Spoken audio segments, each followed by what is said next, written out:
Now, it is with great pleasure that we can introduce State of the Nation's latest edition, the Jacob Rees-Mogg Book Club.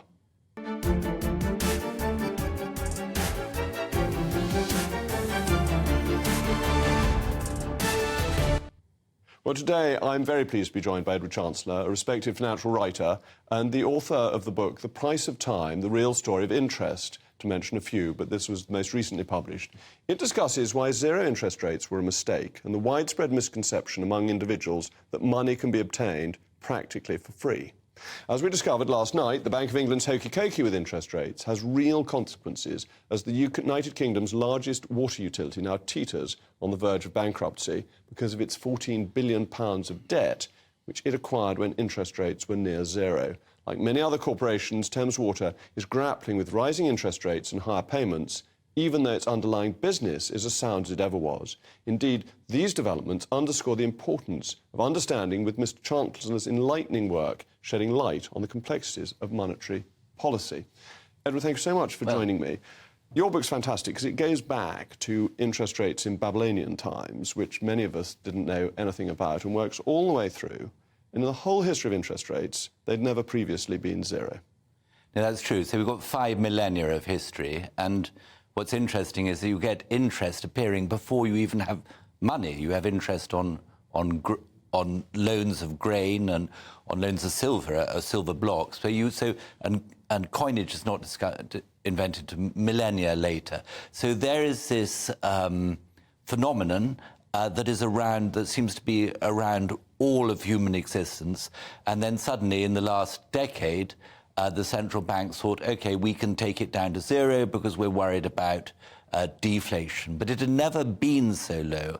And I wrote this book to try and discover what interest was, why it existed.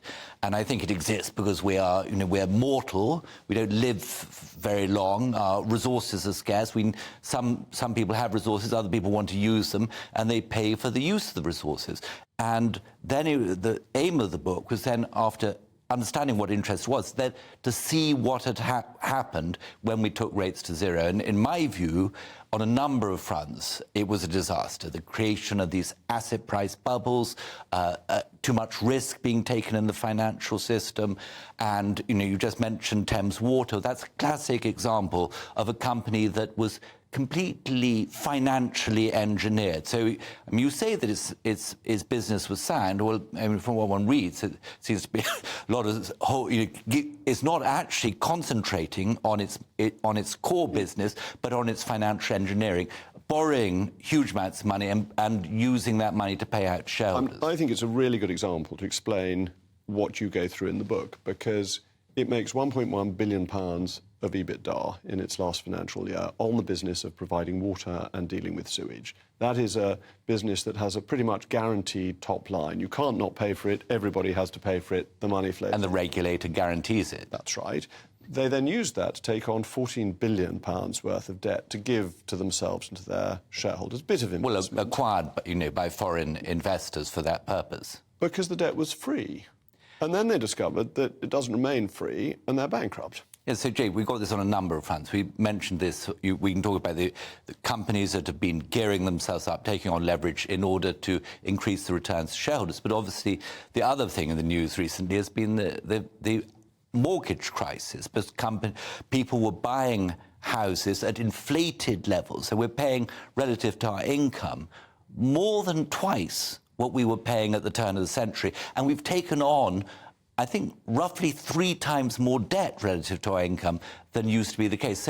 So each household is in its way a mini Thames Water and suffering in the same way. So zero interest rates allowed people to ratchet up asset value. So Thames Water, 1.1 billion of earnings before interest, taxes, depreciation, amortisation. An individual was in a similar position, could buy a house for £1 million and at 1% pay £10,000 a year. Now that's gone up to £60,000 a year of interest. That's quite a shock to the system. Yeah, and I think we are, in terms of, the mortgage costs as a share of income, we're at the same position as British households were in 1889 at the end of the Lawson housing boom. And if you remember, after that, we had quite a steep housing bust with millions of houses, as far as I remember, in negative equity and so forth. And why do you think central banks globally, because it's not just the Bank of England, indeed it may be primarily the Federal Reserve in the United States, got into this position of wanting zero interest rates? So my argument in the book is that interest is the most important price in the market system, affecting valuations, risk, amount, your returns on investment, and so forth. But the policymakers had a very narrow view of interest. They thought interest was only about controlling inflation, and as for various reasons, there was low inflation after the financial crisis, in part because China was selling cheap stuff to the developed world, in part because of the aftermath of the crisis itself, which in turn, and we forget, was in part caused by the low interest rates in the early 2000s. So we've just continued down a road that initially led us into a crisis, and then not learning the lesson from that, we went further down the road. Was it essentially a hubris of central banks that they thought they could not smooth out the economic cycle, they could just ensure the economic cycle always gently rose, and they produced more and more money to try and keep this going at lower and lower prices, and eventually that became inflationary and they had to change tack? Well, I think what's hubristic was that first of all, they credited themselves with the low inflation. And then because there was low inflation, they thought it didn't matter keeping interest rates low, and then, and printing, in the Bank of England's case, acquiring securities to the tune of, 850 billion pounds, and they thought that the expansion of the money supply, it didn't matter, it wasn't going to lead to inflation, and the man on the street was thinking, there is going to be inflation. Almost everyone knew that inflation was coming, apart from the central banks, and it's not just Bank of England, you say, but everyone else, and actually the chairman of the Federal Reserve, Jay Powell, at least had the good grace last year to say, we're beginning to know how little we know about inflation. From my perspective, it would be nice also if they acknowledged how little they understood about the nature of interest rates and the corruption of the economies and of the financial system caused by these ultra-low rates. From your history, is there a right rate of interest? I think I told you earlier was that the Spanish Salamancan school in medieval Europe apparently declared that the true rate of interest was known only to God.